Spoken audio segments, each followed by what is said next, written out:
Assalamualaikum warahmatullahi wabarakatuh. Perkenalkan, nama saya Agung Bayu Raharjo, NIM 51808111283. Mau memaparkan hasil terkait UAS Pancasila. Oke, poin yang pertama itu tentang video muter panguripan. Dalam video tersebut menampilkan seorang petani yang sudah 30 tahunan memilih untuk berprofesi sebagai petani. Saya melihat video tersebut secara garis besar, jika berusaha keras maka hasil yang diperoleh tidak akan pernah berbohong. Seperti yang Bapak sampaikan di video tersebut, apa yang kita tanam itu yang kita petik. Walaupun susah untuk menjadi petani, Bapak tersebut menjalaninya dengan senang hati dan juga kerja keras. Kata-kata kedua dari Bapak tersebut adalah petani adalah raja.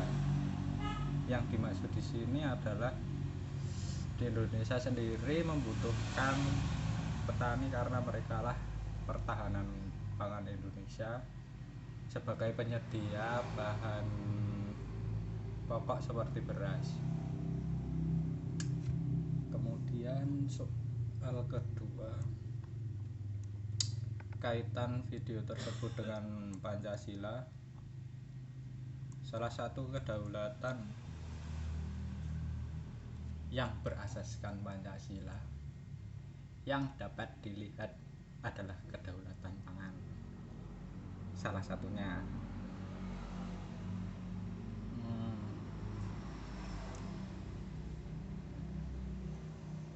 dalam rangka mewujudkan kedaulatan pangan di Indonesia, pertanian itu harus menjadi agenda utama yang perlu diperhatikan,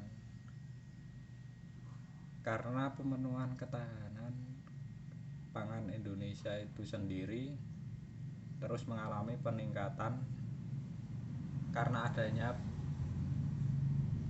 kenaikan konsumsi pangan dan pertambahan penduduk.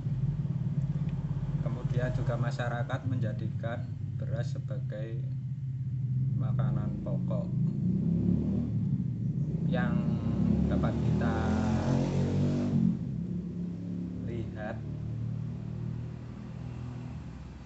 atau kita dengar waktu kecil bahwa negara Indonesia adalah negara agraris atau negara pertanian. Oleh sebab itu, secara tidak langsung menyebabkan masyarakat berpikir atau menjadikan beras sebagai bahan makanan pokok, sehingga menjadikan sektor ekonomi strategis bagi perekonomian dan juga ketahanan pangan nasional. Itu untuk kaitan video tersebut dengan Pancasila. Kemudian yang ketiga, kebijakan pemerintah terhadap petani. Saya rasa pemerintah itu belum memberikan kebijakan yang tepat berkaitan dengan petani. Alasannya ya beberapa contoh kebijakan nyatanya malah mempersulit petani. Contohnya terkait kartu tani. Petani harus memiliki kartu tani untuk membeli pupuk dengan harga yang sudah disubsidi oleh pemerintah. Nah, kartu tersebut juga ada batasan kuota untuk membeli pupuk dalam jangka waktu tertentu, sehingga sehingga petani yang memiliki lahan yang cenderung lebih luas akan tidak cukup dengan kuota yang sudah ditentukan oleh pemerintah. Oleh karena itu harusnya apa ya?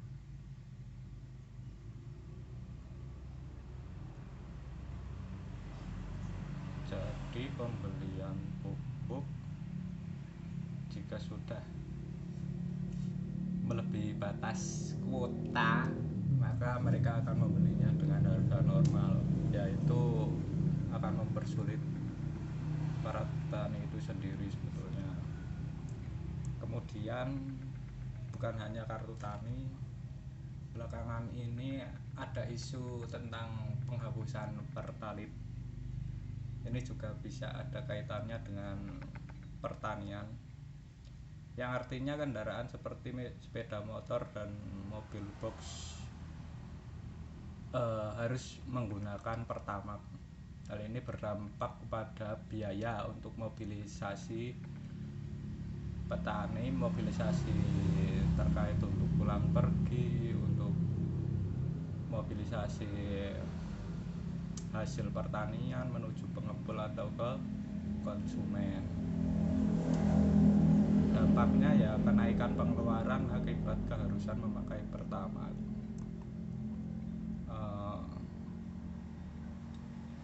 Kemudian selanjutnya ini soal nomor 4, analisis dan solusi untuk pertanian Indonesia. Pertama, saya memang setuju dengan pernyataan bahwa lahan pertanian kian menipis dan generasi muda Indonesia tidak mau menjadi petani. Lahan pertanian menipis ini memang sudah terlihat secara nyata, karena salah satunya banyaknya kebutuhan untuk pembangunan rumah pribadi. Di Indonesia sendiri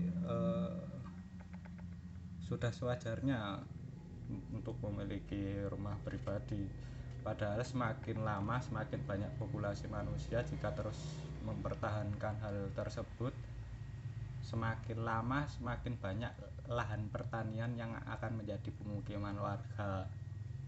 Efek sampingnya yaitu menipisnya lahan untuk bertani. Solusi untuk menghadapinya yaitu bisa dengan pemanfaatan sistem perumahan. Jadi kita memusatkan lahan, memisahkan lahan untuk pemukiman warga dan juga lahan untuk pertanian. Selain perumahan juga bisa menggunakan solusi penggunaan apartemen, juga bisa, fungsinya juga sama dengan pemanfaatan perumahan. Kemudian yang kedua, terkait anak muda yang tidak mau menjadi petani, ya memang hal ini sudah wajar. Mereka berpikir demikian mungkin karena menjadi petani tidak menghasilkan penghasilan yang pasti atau konsisten, dalam artian tiada gaji bulanan. Menjadi petani itu ya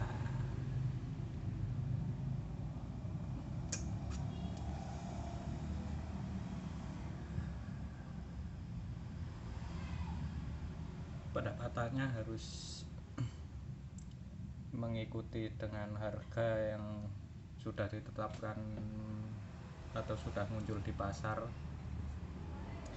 Yang saya lihat di sekitar saya juga demikian, anak muda lebih memilih menjadi buruh pabrik atau pekerja pabrik daripada menjadi petani. Padahal jika mereka bekerja di pabrik cuma bisa sampai umur 30-an, setelah itu sudah tidak dipakai lagi oleh pabrik dan digantikan oleh tenaga kerja yang lebih muda. ada solusinya agar generasi muda tertarik dengan hal tersebut, ya itu adalah dengan pembuatan kebijakan yang berkaitan dengan hasil pertanian yang lebih stabil. Seringkali ketika musim panen hasil pertanian itu turun dan merugikan petani. Saya rasa cukup kebijakan itu saja. Jika hasil pertanian memiliki nilai jual yang lumayan, saya pikir mereka juga akan bisa tertarik ke sektor pertanian. Terima kasih.